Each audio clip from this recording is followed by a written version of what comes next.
Bon, parlons peu, mais parlons bien. Ça va pas fort dans la famille Martin en ce moment. Alors Jorge Martin, on le sait, il a loupé tout le début de saison, il est encore absent. On n'est même pas sûr qu'il soit présent lors du prochain Grand Prix.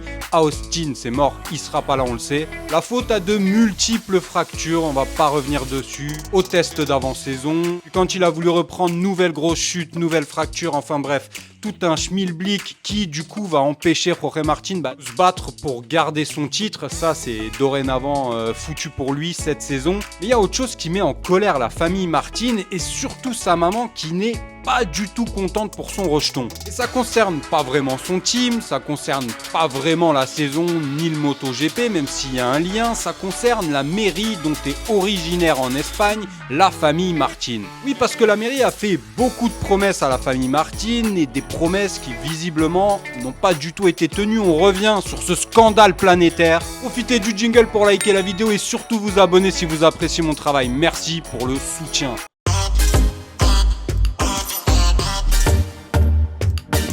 Jorge Martin, on le connaît évidemment, champion du monde en titre. Malheureusement, un champion du monde qui va être déchu à la fin de la saison vu qu'il n'aura pas pu se battre pour le conserver.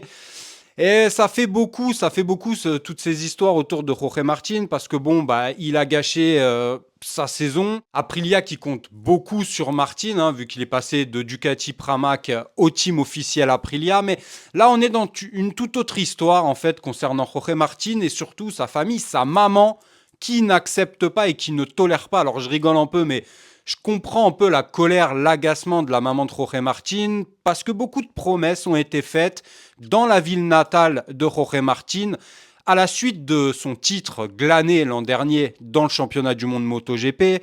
La mairie a fait mille et une promesses à la famille Martin, des promesses comme changer le nom d'une place dans cette ville, donner le nom Jorge Martin à une rue, enfin bref, beaucoup de choses ont été promises.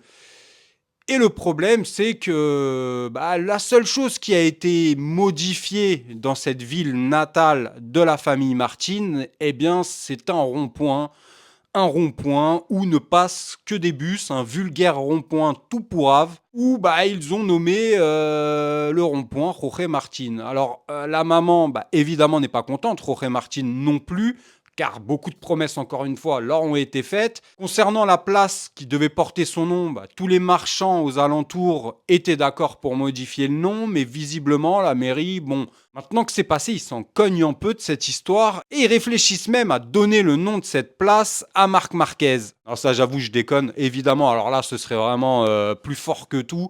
Là, je pense que la maman, elle prend une dynamite, elle rentre dans la mairie et elle fait péter la gueule du maire. Donc évidemment, pas de Marc Marquez dans cette ville natale dont je ne prononcerai pas le nom car je vais avoir l'air ridicule. Déjà, quand je prononce le nom Jorge Martin, j'ai l'air ridicule. Et le truc, c'est que ça ne passe pas du tout dans la famille Martin et sa maman, elle est pas contente qu'on traite son rejeton de la sorte et elle donne ses déclarations. Ils ont donné le nom de mon fils à un truc minuscule, anonyme, où ne passent que des bus, un vulgaire rond-point. Si c'est pour donner ça, autant ne rien donner. Ils prétendent ne pas avoir les moyens de changer le nom d'une place alors que les commerçants étaient favorables. On nous a promis et encore promis, cette fois on ne se taira plus. Elle a l'air colère, la maman de Jorge Martin, et même si je rigole, je peux vraiment comprendre son agissement. Moi, ma maman aurait fait la même, elle aurait cassé la porte de la mairie, serait rentrée le front contre le front avec le maire, et ce serait parti un peu en sucette. Mais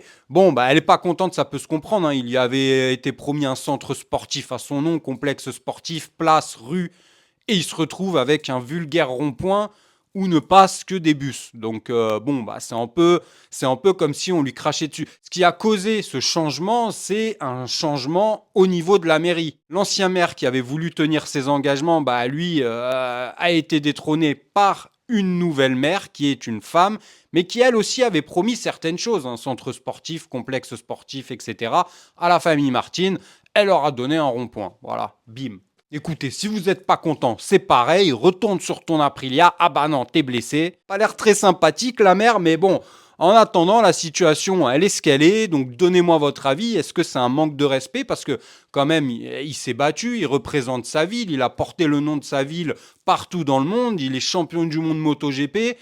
C'est pas rien non plus, il fait pas du curling, hein. Vous savez sur la chaîne que j'adore le curling, je suis un amateur de curling, j'ai quand même un sacré niveau. Je suis allé jusqu'au JO en curling, c'était en 1972 à l'époque, j'avais 3 ans et demi. Mais voilà, bon, on peut comprendre, évidemment, c'est faux, j'ai jamais fait de curling, mais pourquoi pas un jour avec vous les abonnés, on en avait parlé une fois. Euh, de là à ce que ça se fasse, on verra. Mais bon, voilà, la situation est telle que je vous l'ai présentée. Donnez-moi votre avis. Est-ce que c'est un manque de respect énorme pour Jorge Martin? Comprenez-vous la réaction de sa maman qui est furieuse et qui crie au scandale? Et avant de vous lâcher, je voulais aussi vous parler de Fabio Quartararo parce que ça sent la mayonnaise pas bien tourné là chez Yamaha. Bon, déjà, les sensations de Miller et de Fabio Quartararo sont quasiment à l'opposé depuis le début de la saison. Là, Fabio Quartararo, franchement, a une perte de motivation. Ça peut se comprendre ou non pour certains, chacun son avis. Et Fabio Quartararo considère qu'il n'y aura qu'au Mans où il pourra faire des belles choses parce que sur la piste du Mans, le grip est meilleur selon lui, en tout cas pour sa machine. Ailleurs, il ne voit pas là où il va pouvoir performer, encore moins se battre pour un top 5. Et du coup, il est pas au top de sa forme, Fabio. Chez Yamaha, on tente de rassurer, mais c'est vrai que la situation n'est pas très positive, pas très rassurante. Ça progresse pas énormément chez Yamaha. On l'aura vu depuis le début de la saison. Par contre, lui, Jack Miller, lui, déclare à peu près tout l'inverse. Il dit qu'à Austin, là, dès ce week-end, la piste est une bonne piste pour la Yamaha, qu'ils vont pouvoir faire quelque chose de positif. Bon, Fabio, lui, n'est pas du tout du même avis. Alors, on va voir, hein. J'attends, moi, de voir ce que ça va donner pour la suite. Mais quand ça commence à partir comme ça, bon, c'est pas forcément ce qu'il faut, ce qu'il y a de plus constructif pour la suite. Après, on peut comprendre les états d'âme de Fabio qui, qui cravache depuis des années sur une moto qui n'est pas au niveau. Certains diront il a choisi l'argent, etc. Chacun son avis. Je peux comprendre que ça agace certaines personnes. Bon, maintenant, il faut rester quand même derrière nos deux pilotes français. On n'en a que deux et il faut être un peu chauvin, un peu patriote avec nos pilotes français, quoi qu'il en soit, même s'il y a des choses qui nous agacent. C'est comme ça. Donnez-moi votre avis également sur la situation de Fabio Quartararo. Et on se retrouve dès lundi pour une prochaine vidéo, après le Grand Prix d'Austin, où vraisemblablement, normalement, Marquez devrait mettre la sauce à tout le monde. On le sait, le shérif, c'est lui. 6 ou 7 victoires consécutives, 6 consécutives, il me semble. Puis l'autre l'année d'après, en 2021, la dernière qu'il a eue, il me semble. L'an dernier, c'était Vignales. On verra ce que fait Vignales, qui avait fait un Grand Prix magnifique de bout en bout. On s'était dit que Vignales, ça y est, allait renaître de ses cendres. Et puis bon, par la suite, il a fait du Vignales. Il est retombé dans ses travers. Même si c'est pas uniquement sa faute à lui, la Aprilia n'est pas homogène sur tous les circuits.